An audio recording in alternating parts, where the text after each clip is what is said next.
not only hurting the kids, but it's hurting the gay community, because now people are generalizing the gay community and they think that all of us feel this way. Now, if we want to come out and say we don't feel that way, it is such a extreme ideology that they will literally do whatever they can to shut you up. I'm Stephanie Keith. And I am Tara Manjekovic, and we are Unapologetically Outspoken. Hey everyone, welcome back to Unapologetically Outspoken. Today we have a guest, and I am so excited for this because this is my favorite TikTok influencer of all time, Anthony Raimondi, aka Conservativeant. Ant, welcome to the podcast. Hi, ladies. Thanks for having me today. Oh my gosh, I'm so excited. So you, first of all, have kept me sane because there's so much crazy shit going on in the world, and I get so frustrated sometimes and pissed off. And I watch your TikToks like every day because you cover what's going on, but then you like throw your positive, like not positive spin, but like your comedy into it. And I just end up laughing out loud, and I end up feeling good, even though like the world is going crazy all around me. So thanks for keeping me sane, you know? Yeah, of course. I mean, what else are we supposed to do here? I mean, I can't believe that this rock is hurling through space and we're on it. Right? I know. And at least we're speaking up about it though. And, you know, that was like something I just couldn't keep my mouth shut any longer. I'm like, we've got to talk about what's going on. And so before we hit record, we found out we're from like the same area of Illinois, which is so crazy. And now we're both in Florida. Yeah. So how was that for you, coming from a very like Democrat liberal area? Like, did you grow up more on the left-leaning side, or were you always conservative? So I think because, as you know, where we're from in Chicago, it has a huge Italian influence. So I'm first generation born in the US. So my parents came from Italy.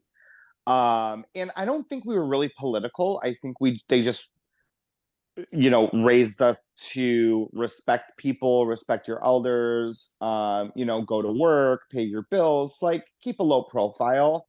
And I feel like in the household we were more conservative, but out in the world we were a lot more liberal. And of course, once I came out, and I was going in my 20s, I was going to Lakeview and Wrigleyville, which is gay town, boys town.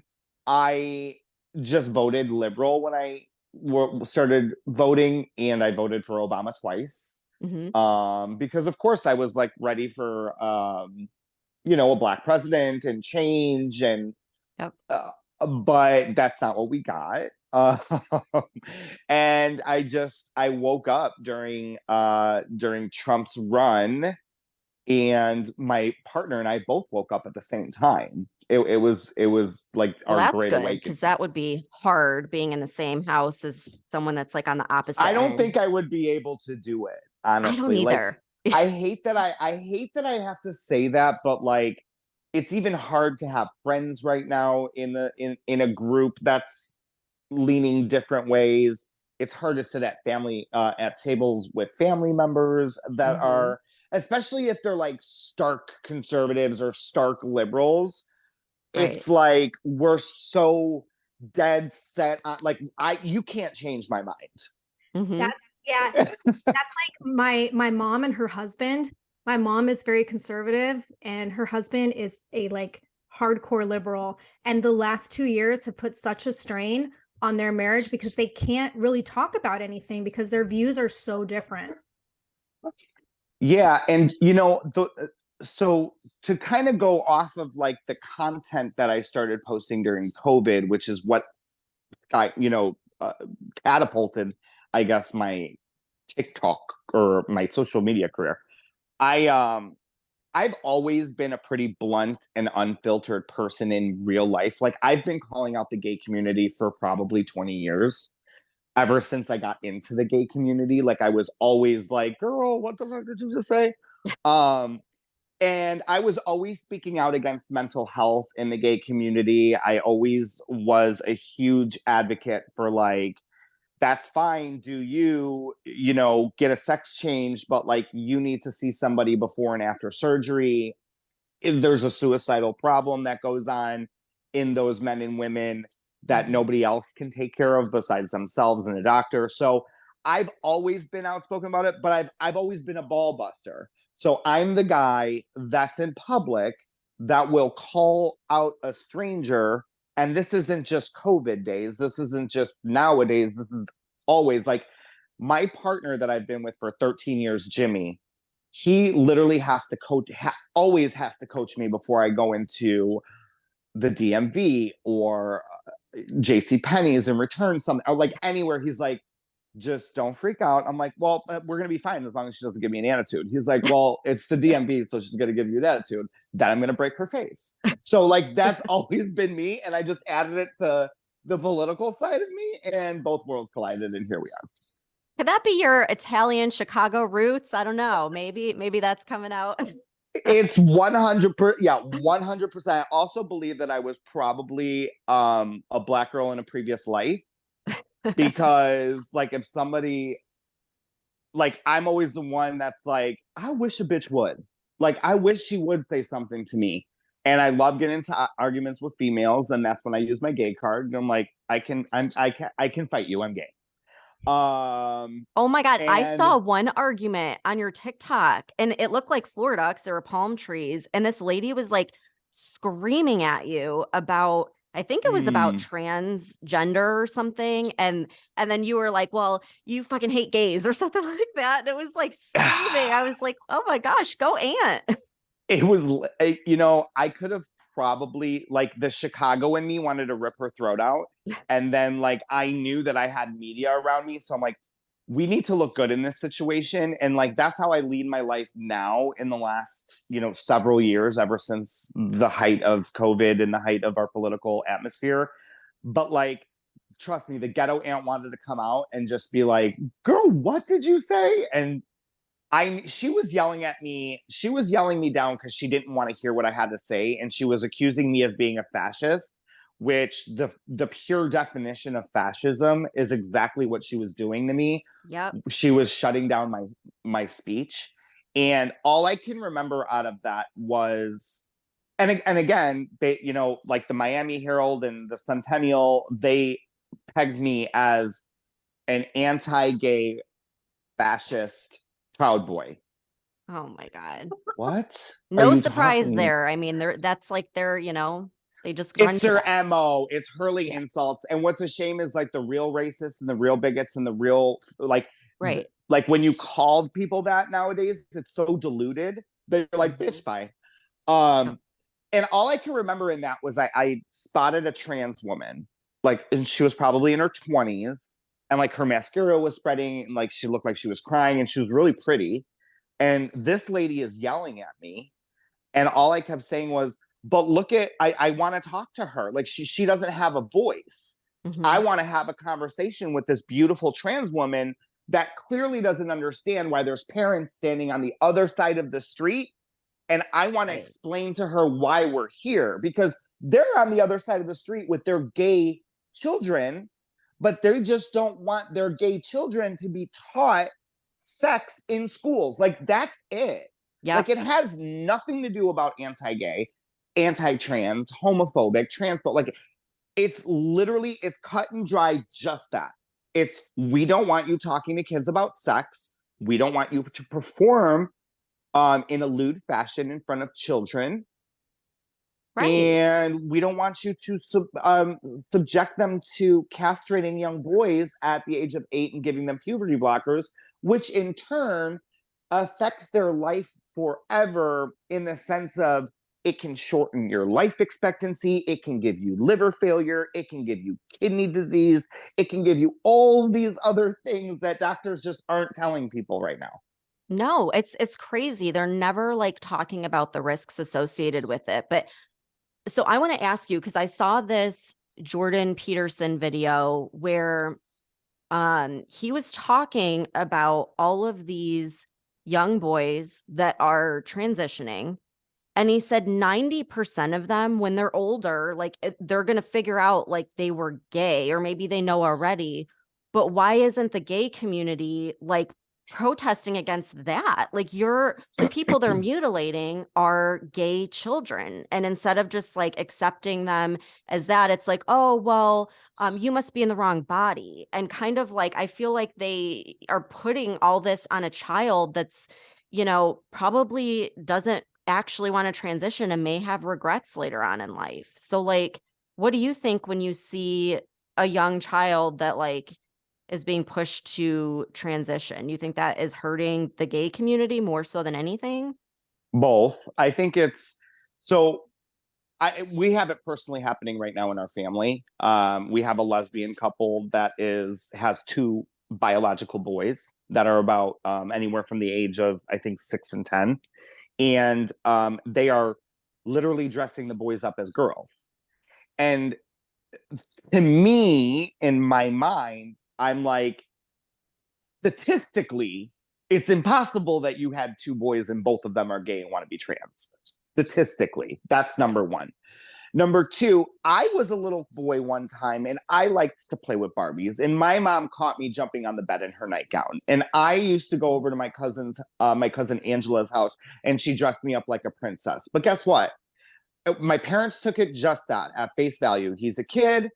He'll get through this. I had the dad that was like, that's girl stuff. And I had my mom that was like, who cares? He's a kid, whatever. But now they're pushing this ideology because they think that they're doing something where they're being accepting, or they're it's like a virtue signal type of situation where they're like, well, I support you because I have a trans kid, black kid, like Right. all the things, right?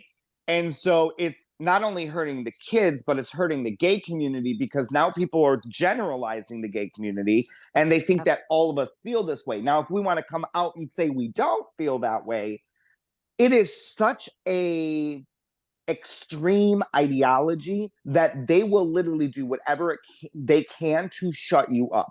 So I have drag queens, I have gay people, I have trans people that message me privately all the time saying thank you and Gays Against Groomers for everything that you're doing, because we are scared to lose our job, be labeled as a conservative, because people think this is a political thing, and it's not. A lot of people on both sides don't agree with it.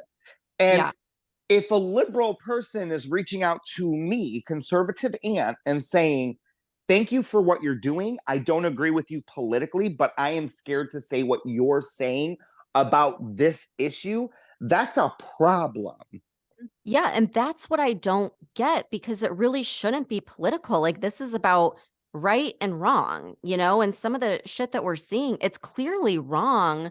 But I feel like there's so many people that are just staying quiet about it because they don't want people to think that they're conservative, God forbid, or like, you know what I mean? So it's kind of crazy that people like in their heart know that this shouldn't be happening, like in schools, like kindergartners shouldn't be taught about, sex and all other things that they're talking about. Whether it's straight or gay, like it doesn't matter. They just, at that age, they can't even comprehend it. Like, why are we pushing this? Yeah. And what people are forgetting too is like, we remember a generation where we grew up and it was like, bad, like the predator, right? Like the bad man, like, you don't want this person to touch you in a certain way, or, what it's doing is it's like desensitizing these young boys and girls. And, what's going to happen is when an adult does inappropriately touch them, will they know that that was wrong?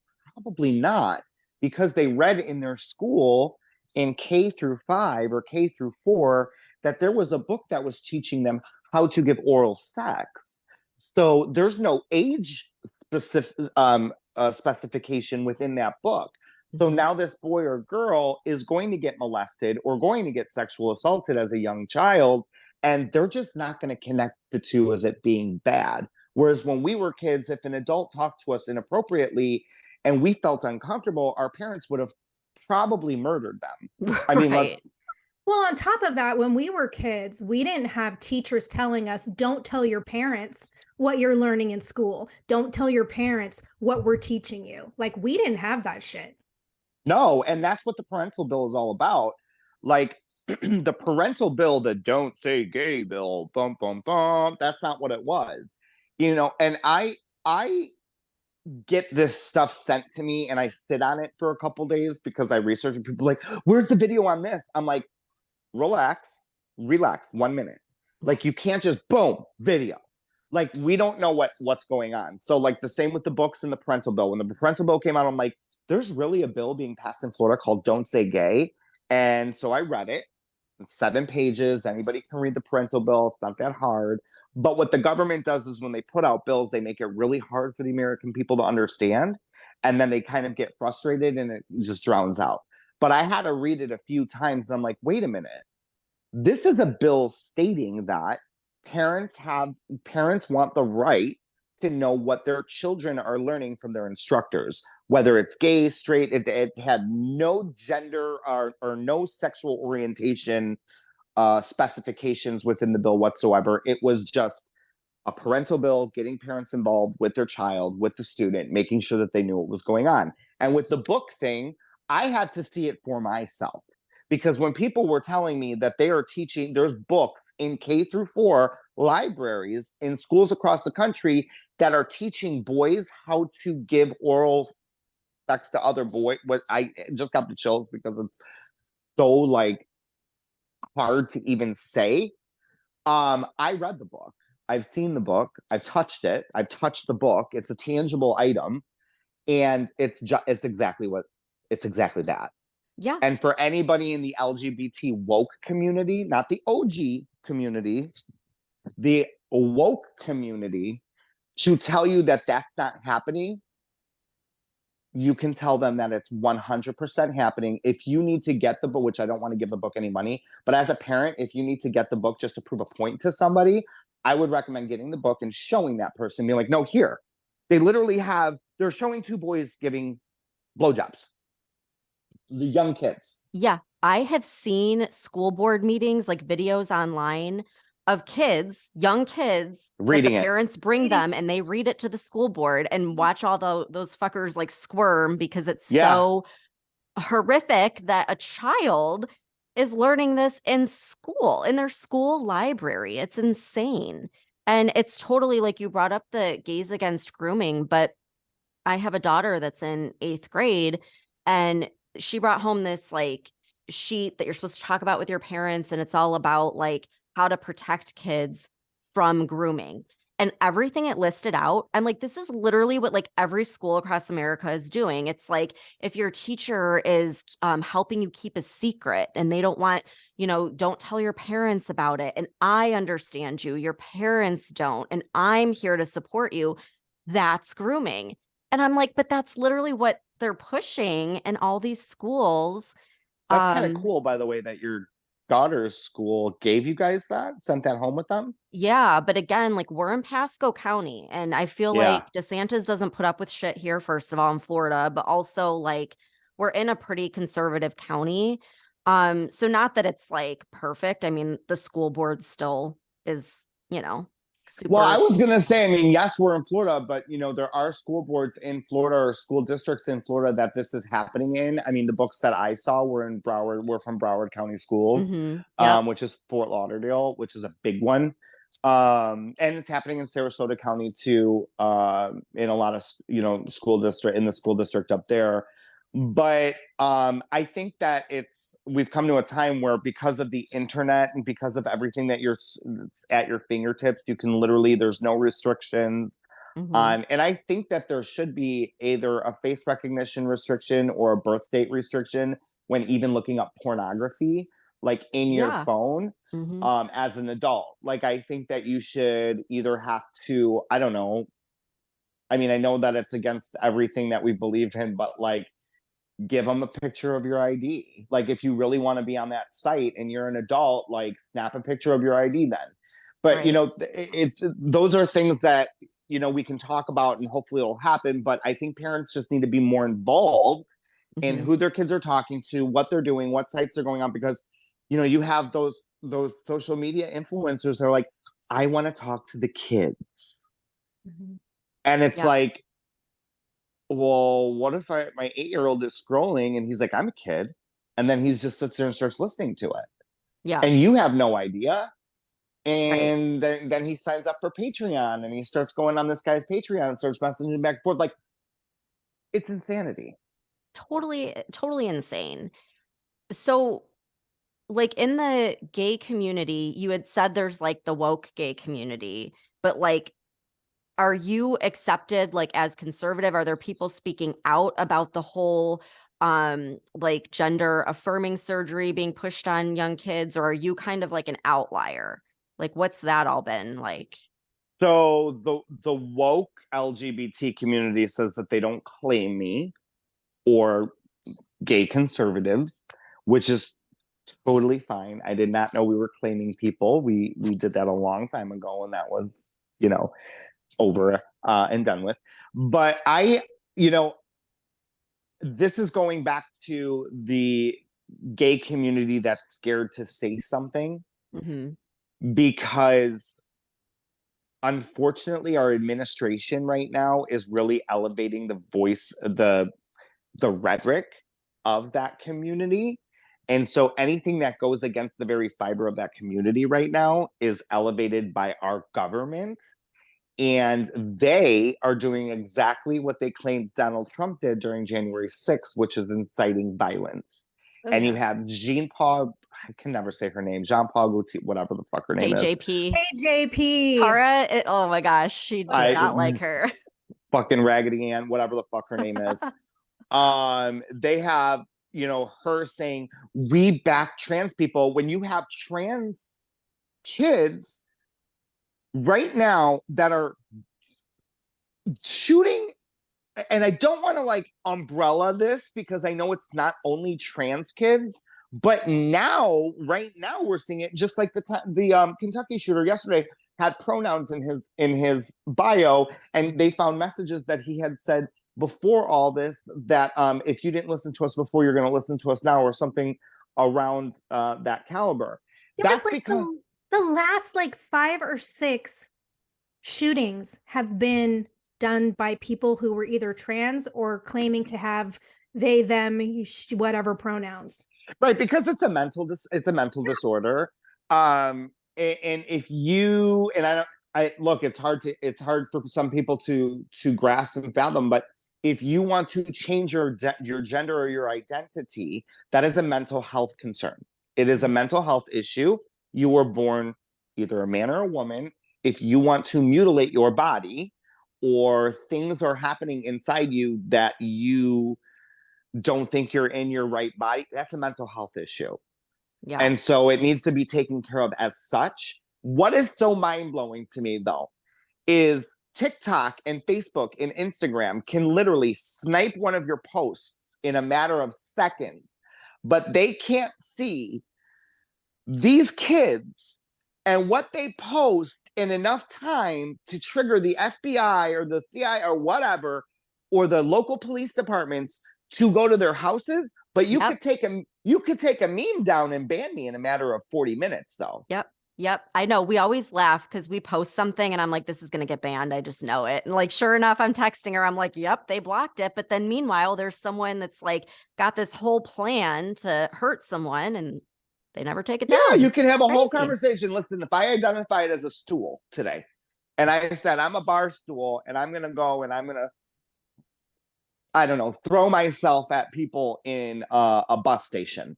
And I had a conversation like, well, he does have pronouns. And I want to know what the community guidelines team at these woke companies are thinking. They're like, well, we'll just leave him alone. He's got pronouns in his bio. He's been super cool. He just wants to be a bar stool today and he's supposed to throw himself at people. Is that what happens in their minds? Like, are they like, oh, it's a woke activist, so we'll leave them alone? Look at what happened with the whole Nashville thing. I feel like they're like making this shooter out to be some sort of hero. And then even like the Biden is like, talking about celebrating Transgender Awareness Day, like right after this happened. Yeah. I'm like, timing, like, hello. I understand he has no idea what's going on or what day of the week it is, but like, how inappropriate, I mean, let's instead mourn these poor people who were completely innocent that lost their life. But no, it's all about, they want to make it all about something else. And it's just, it's like, I feel like the whole world is going mad with this. It's crazy. Yeah, I think it was actually your county in Pasco County, might have been your sheriff that had a press conference the other day because of a young man who was on the loose because he had shot somebody in a carjacking or something. Oh yeah. Yeah. I think I And heard about that. so there was like a news conference, and automatically the media was talking about guns. And then one of the media people like went, oh, and your sheriff turned and went, yeah, oh, oh. He's like, well, he's like, where were the guns? Where were the guns found at? Can somebody tell me where the gun? And then the guy next to him was like, it was from a carjacking. They found the guns in the car. Oh, okay. So the guy didn't buy the guns. He found the guns. So what you're saying to me, see, this is the problem. You look at places like Chicago. They have the strictest gun laws in the entire country. A criminal is a criminal is a criminal. It doesn't matter what you do on how you ban shit. The people who are doing this are criminals. Mm-hmm. Yep. The people who are, if you get rid of if you wake up tomorrow and every single gun is gone, there's going to be a guy that's going to go somewhere and he's going to take a machete and he's going to chop off people's heads. Yeah. He's a criminal, is a criminal, is a criminal. That's it. Literally, like 2 weeks ago, there was a guy walking around our neighborhood with a machete. Like, that's scarier to me than a gun. Terrifying. Like how do you block terrifying. That? Like, yes. How do you block somebody coming at you with a machete? Like, right? Yeah, that is like the scariest thing to me. But like, think about it too. If they ban guns, then the cartels will just bring it in. They're bringing in fentanyl. Why? They're bringing in human beings. You think they can't bring in guns? It's like, come on, people. All you're gonna do is take away guns from like the gun owning people that are actually decent people and follow the rules, and the people that are going to have guns are going to be the ones that are going to have guns anyway, so it's like completely pointless. There are more guns in this country than people. You will never be able to ban guns completely 100%. I'm telling you right now, if they do ban guns, that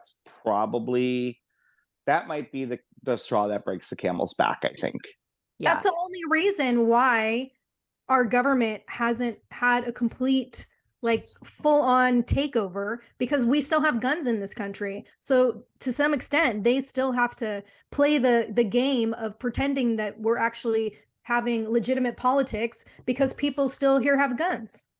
Well, and that's why they come out with these red flag laws, and they're trying to basically glorify narcs, right? Yeah. Your neighbor being a rat. Right. Because, I can, not in Florida, because that's not a thing, but in a state that might have passed the red flag laws, I can go outside today and have a pine cone up my ass and be like, I'm really scared of my neighbor because they have like an AR. So, and then call the cops, and then the cops take your word, go to your neighbor, confiscate their guns, and take their gun rights away. So they've literally done this to glorify, like, they're like, oh, then we'll just make people narcs. Okay, red flag laws, go. Which is exactly how communism takes effect. Yep. Correct. They start putting everyone against each other. A good, a loyal liberal is the worst Karen of all. And trust me, I know some conservative Karens too that bitch about a lot of HOA shit. And I pop off on them. I got into a fight with one at a Trump rally one time.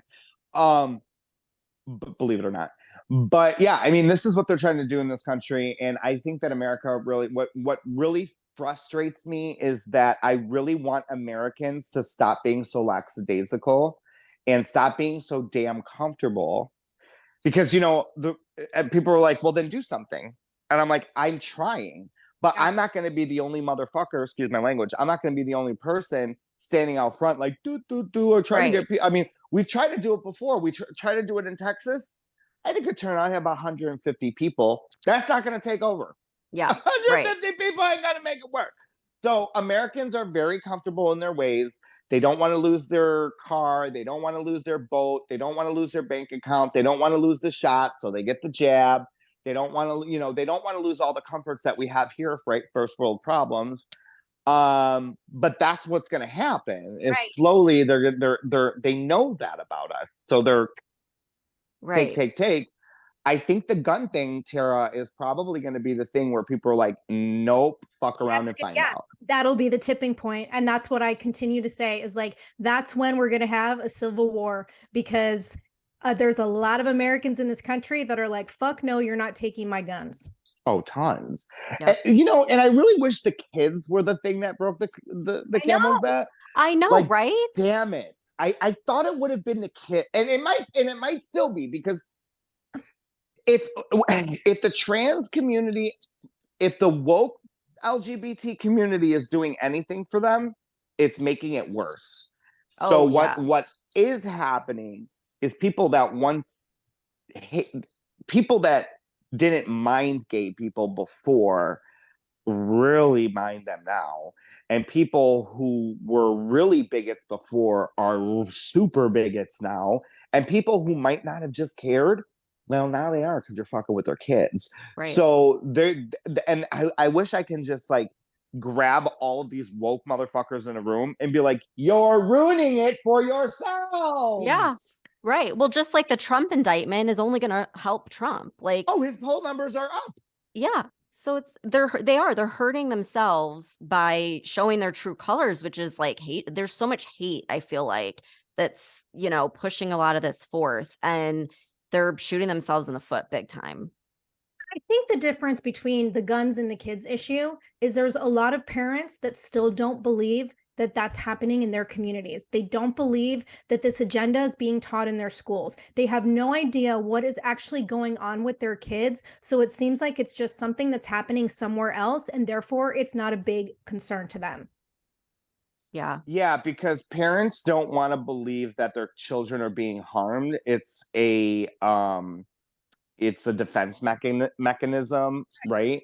And here's where I stand now. Like I still am fighting for your kids. Like I'm still gonna do the protect the kids thing. I'm still doing it. But you get to a point as a person without a child where you're like, why the fuck am I doing this for everybody else's kids? And the people with kids ain't doing shit. Yeah. So I'm like, okay, go ahead. I put the training wheels on. Right. I held the bike for you. Well, and I'm that's taking the them thing. off now. Go handle your babies. If they're not standing up for their kids, like, are they ever going to speak up? Yeah. Probably not. You know what I mean? It's really crazy to me. Like, we're going to look back, I feel like, in the future, and look back at this time and be like, what the how did that happen? Why weren't more people outraged? Because, there's a lot of horrific shit happening, and people are just like, oh, someone else will handle it. I don't want to be perceived as, not being politically correct or whatever.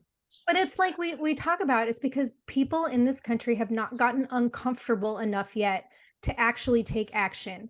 I mean, we're speaking out on this podcast, and you're speaking out on your platform, and it's like we're in the minority of people that are actually giving a voice to the shit that's going on. And until people reach that level of discomfort where they have no choice, most people are just going to continue like being completely in denial or lackadaisical about things and just assume it's all going to work itself out.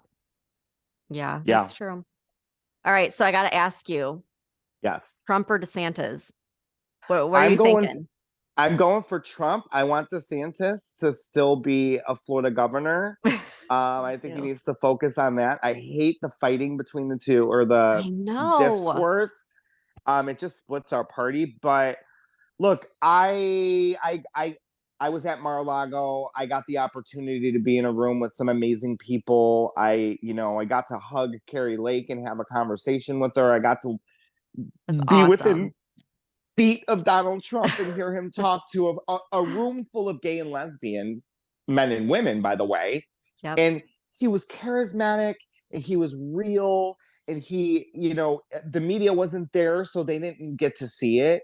Right. But people don't know Donald John Trump is doing so much for the gay community behind the scenes, not only in the United States, right? But he is doing it on a global level that Biden will never be able to touch. I mean, he has boots on the ground in places like the Middle East where they literally stone and throw us off of buildings. Mm-hmm. He is trying to decriminalize it worldwide.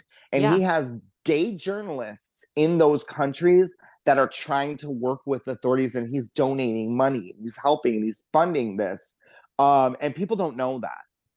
And just listening to him talk off camera with like what felt like a room of friends was like the best thing ever. Like, this guy doesn't have to do this. He does not have to do any of this. He doesn't have to have his family subject to all this bullshit. He put in his own money. He's the only president in history that didn't take a paycheck. And I think that that's why they don't like him, and it makes me like him more. Exactly. Yeah, he's an ass. Of course, he's an asshole. But I grew up in an Italian family. All my uncles are assholes. Yeah, I know. Successful businesses. So I feel like it makes me like him even more. I'm like, no, he's got personality. But that's what I didn't understand. Like, I'm like, why doesn't the LGBTQ community like support him? Because he's the only president that's ever gone into office from day one saying he supports them. And he literally said, I will do everything in my power to protect the LGBTQ community. Yeah. I've never heard Joe Biden say anything like that. He actually was against gay marriage. He was very publicly against it for really up until recently when they kind of started pulling the puppet strings. But yeah, I mean, a lot of people don't know that. And I always wondered why Trump didn't talk about some of those things, because I had heard that too, that he's working in these countries where people literally will lose their life over it. And I wish that more people understood some of that he does do behind the scenes and has been working on for years and years. But I'm with you. Like, I think and I want to say one more thing so your viewers know too, is that I was in a room, I was in the banquet hall at Mar-a-Lago, and Carrie Lake and Matt Gaetz and all of these, stark Republicans and Donald Trump that you would, people tag as bigots, or homophobic. They have more gay staffers than our entire White House put together. Really? Yeah, literally Carrie Lakes, and same with Donald Trump, same with Governor DeSantis, by the way. Literally, Governor DeSantis's guy that sets up all of his events all over Florida is the most flamboyant guy you will ever meet. He's like, Daddy D? Oh, I love Daddy D. He always takes care of us. That, like, he's super, but like Carrie Lake, one of her right-hand men, he's gay. And she's like, behind what she said that night was, you know what they say, behind every great woman is a great man, but behind that man is a gay man. And we were like, yeah. Oh my God, that's awesome. That's awesome. Yeah. That's so good to hear too. It's like, because of course the media will never show that side of things. So, we've got to share it. Right. And I don't want to lose DeSantis as a governor. Like, I think he's a great governor. I think he's got his work cut out for him with everything going on. He's keeping our state pretty, protected, at least as much as he can. So we'll see what happens. But I feel like I have to move to Florida too. You should. Well, I will tell you, you got to watch out for Abbott. Abbott is a career politician. Oh, I know. He's a good old boy. I mean, I rallied for Chad Prather really hard. I really loved Chad. He was a great candidate, but it's this, I mean, Abbott has. And Abbott always jumps on the bandwagon. So if DeSantis does something, then Abbott will be like, yeah, we're going to do that too. But Abbott could have closed the border a long time ago, in my opinion, and he's not doing it. It's a political stunt. Yeah. So Tara, come join us. Yeah. Yes. We'll have fun over come here in Florida. To our side. Yes. We could go to a rally together. Yeah, I would like to be by the water again. I do miss that. It is beautiful here. It is. Fun. I'm only 20 minutes from I wouldn't live well, nobody can afford to live on the coast, but I'm a 20-minute drive, pack the car, go over the bridge, the Me views. Too. Just going to the grocery store, I'm driving over the intercoastal. It's just the small things. When I wake up and I open up all the blinds in the morning, I see a palm tree, I'm like, oh, it's gonna be a good day. Yeah. Yeah. It's the sun is shining. I love it. And I wouldn't want to live too close to the water because hurricanes, every time the hurricane comes through, I'm like, I'm glad I'm more inland But you guys got Now, wrecked, didn't you? yeah, especially Cape Coral. So now we went through one of the most extreme storms in probably Florida's history. It gave us a lay of the land and knowing like a category 5 direct hit in this area, what it would do. It was a strange storm because the storm surge is what really killed us. 18-foot storm surge on top of the waves completely took out everything on the coast. But now we're like, okay, we know where we want to be and where we don't want to be when buying a home. Cape Coral is on all canals. So there was a lot of houses that did get water because the canals came up. But look, anywhere you live, you had tornadoes that hit Louisiana. Yeah. You had, or Kentucky, whichever one it was. You have things that happen in Mississippi. You have things that happen, fires in California. Deep freezes in parts of the country too. So, we pick up and you move on together as a community. I think that the hurricane made me fall in love with Floridians even more, in Florida even more, because we did all come together and help each other. And now 6.5 months later, if you had never been here before, you would have been like, oh, y'all had a hurricane? Because it's already together. Back to, Got it. Yeah. Yeah, that's good. I know. I love it. It does bring people together like all the time. Even beforehand, everyone's helping, putting up shutters and stuff. Yes. And it's like, it's just a good community to be in. So yeah, I love it. I love that you're down here now. That's so cool. Yeah. Well, we'll have to meet halfway. I mean, it's like, I know. We should. That'd be great. I would totally be down for that. Maybe we'll meet in Siesta Key, I think would be halfway for us. Oh, Sarasota. that would be fun. Okay. We need to plan something. Okay, cool. Beach day. Where can everyone find you? So I am on all platforms that you can possibly think of that everybody uses as Conservativeant. So I keep it 100, same name. And what about the 2.0? I wasn't sure which one is your. That's the TikTok one because, over the last few years, I've gotten bans quite a lot. So on TikTok, it is Conservativeant 2.0, but that is my main account. I do have a backup account, but it's just in case this one goes down again, but it's Conservativeant on everything. Okay, awesome. All right, well, we'll meet up and that'll be so much fun. And you have a bunch of like merch and stuff too on your website, so everyone should check that out because you got some good stuff there. Yeah, OG community, go grab one. Use code ANT10 at checkout. It's ironcladresolve.com. Awesome. Well, thank you so much for coming on. This was great. And I'll see you soon. All right. Thanks for having me. All right. If you enjoyed this episode, share it with a friend. And don't forget to subscribe to the podcast so you get our latest episodes every Monday, Wednesday, and Friday. And if you could, please rate and review the show. We are going to be reading every single review. And I would love it if you hopped over to Instagram at Unapologetically Outspoken and say hi. We want to see who's out there and start a conversation, plus get all of the topics that you want us to talk about next. Thank you so much for tuning in, and we'll see you next time.